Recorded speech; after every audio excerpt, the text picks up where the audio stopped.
Hello সবাইকে, আমি মৈত্রেয়ী। কেমন আছেন সবাই? আশা করছি খুব খুব খুব ভালো আছেন। আমিও ভীষণ ভালো আছি।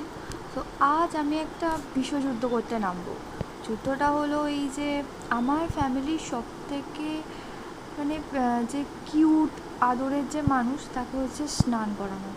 যুদ্ধ বলতে এটা তৃতীয় বিশ্বযুদ্ধ বললেও খুব কম হবে না। তো চলুন দেখে নিই যে কী বিশ্বযুদ্ধ আমি নামবো বা কী যুদ্ধ আমি করতে চলবো। ঠিক আছে, স্নান করানোটা একটা কেন যুদ্ধ বলছি আমি। তো চলুন দেখে নিই সে কে, কাকে আমি স্নান করাবো। এই হচ্ছে আমার মোদলকে এখন চান করানোর জন্য রেডি করানো হয়ে নিয়ে এসেছি ছাদে। তো এখন যেটা হবে তাকে একটু চিরুনি দিয়ে চুল আঁচড়ে দিতে হবে, একটু পরিষ্কার করে, তারপর শ্যাম্পু ট্যাম্পু করানো হবে। তো স্টার্ট, চুল আঁচড়ানো। আঁচড়ালে না ওখানে ভীষণ ব্যথা পায়, কিন্তু ওর গায়ে হুট করে যাই না কীভাবে পোকা ঢুকে গেছে। আর পোকা ঢোকা মানে একদম মারাত্মকই ব্যাপার। গা কুটকুট করে, ভীষণ গা চুলকায়। এইভাবে একটু আঁচড়ে দিয়ে এই চিরুনগুলো দিয়ে একটু মানুষেরই চিরুন, কুকুর মারা, মানুষের মাথায় যে কুকুর মারার জন্য যে চিরুনি আমরা ইউজ করি সেগুলো দিয়ে ওকে আঁচড়ানো হয়। একদম ছোটো ছোটো দানার মতো পোকা তো বেরিয়ে যায়। তো অনেকটা কাটা তো ওর শ্যাম্পু আছে, ওগুলো দিয়ে করালে হয়ে যায়।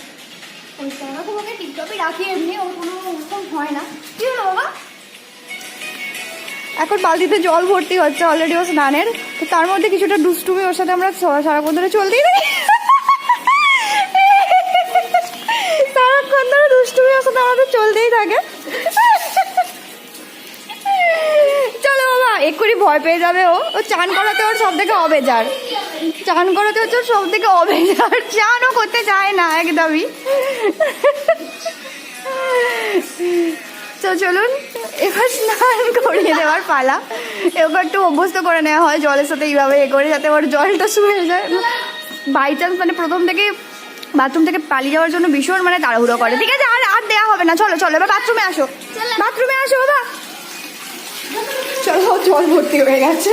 ওই যে আসার জন্য এবার ওকে কীভাবে যে ওকে নিয়ে আসতে হবে সেটাই হচ্ছে ব্যাপার। বাথরুমে ঢোকাটা হচ্ছে সব থেকে বড় চ্যালেঞ্জিং। এসো বদল, এই ঢুকেছে এবার। চলো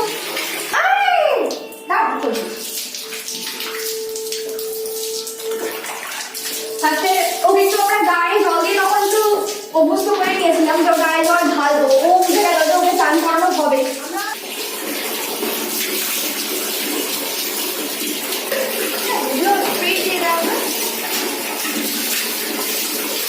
এত লোক গায়েতে চান করাতে পারছে না। হালকা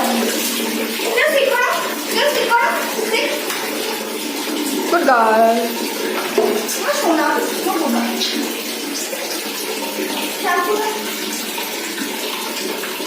তো ওকে আমরা পোকা হলে সাধারণত এই পিঙ্ক ফাইভ শ্যাম্পুটাই আমরা ইউজ করি, ভীষণ ভালো শ্যাম্পু।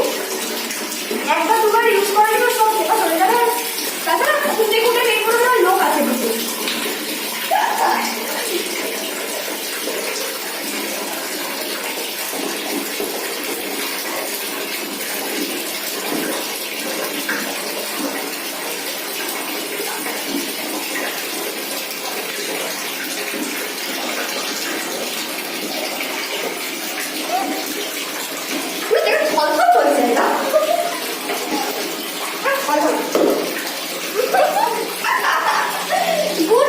আজকে তো সেরকম কিছু বদলাইছি করছে না, ওদের গুড গার্ল হয়ে গেছে, তাই তো? আজকে একটু গুড গার্লই হয়ে গেছে বলতে গেলে। ওখানে তাহলে অতটাও বদলাইছি করে না, পরে ওখানে আনতে পরে। কারণ আজকেই সাতবার নাম শুনে খাটের তলায় ঢুকে গেছে, কিছুতেই খাটের তলা থেকে বেরোবে না। আমি বসে বললাম একটু থেবড়ে থুবড়ে, এরকম ভাবে নাম বসে একটু ভালো করে বেশ রগড়ানো যাবে না, জানেন তো? মোটামুটি আমাদের রগড়ারগড়ি করাটা অনেকটাই হয়ে গেছে। এবার আমরা পুরো ধুয়ে দেওয়ার ব্যবস্থা করবো। বাবা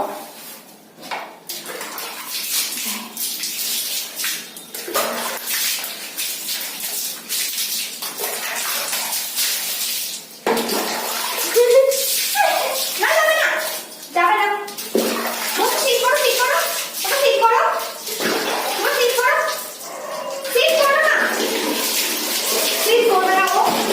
চালিয়ে যাওয়ার জন্য। টান দিয়ে আছে ওদিকে একদম বাইরে দিকে চলে যাওয়ার জন্য পুরো টানটা দেওয়া।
চ্যালেঞ্জিং হয়ে দাঁড়িয়ে যায় পুরো।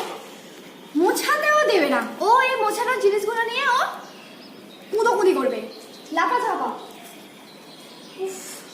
সত্যি যুদ্ধ করার পুরো হাল্লা হয়ে গেছি বলতে গেলে, চান হয়ে গেছি আমি যুদ্ধ করে। কে জিতলো বিশ্বযুদ্ধে? কে জিতলো? তুই না আমি? তুই জিতলি, আমি জিতলাম বিশ্বযুদ্ধে। মোছানো বলতে গেলে মোটামুটি শেষই হয়ে গেছে, আর সেরকম কিছু বাকি নেই। তাও একটু আমরা একটু টুকটুক করে একটু কাঁচা ছেড়ে দিই, মুছিয়ে দিই। আগে শীতকালটা হলে হেয়ার ড্রায়ার দিয়ে শোকাতে হয়, এই গরমে প্যাচে গরমে আমরা একদমই হেয়ার ড্রায়ার দিয়ে শোকাই না, কেননা হেয়ার ড্রায়ার দিয়ে শোকালে ওদেরও গরম তো হয়, আমাদের এই মাথা গরম করার সময় এত কষ্ট হয়, সেজন্য ওকে আমি হেয়ার ড্রায়ার দিয়ে গরমকালে একদমই ইয়ে করি না, ওকে ভালো করে মুছিয়ে দিই, সুতির এই কাপড় টাপড়গুলো দিয়ে ভালো করে মুছিয়ে দিলে ওর গায়ে জল। এখানেই আজকে ব্লগটা শেষ করছি, আপনারা সবাই ভালো থাকবেন, ভালো রাখবেন সকলকে। চলুন টাটা, দেখা হবে নেক্সট ব্লগে, বাই।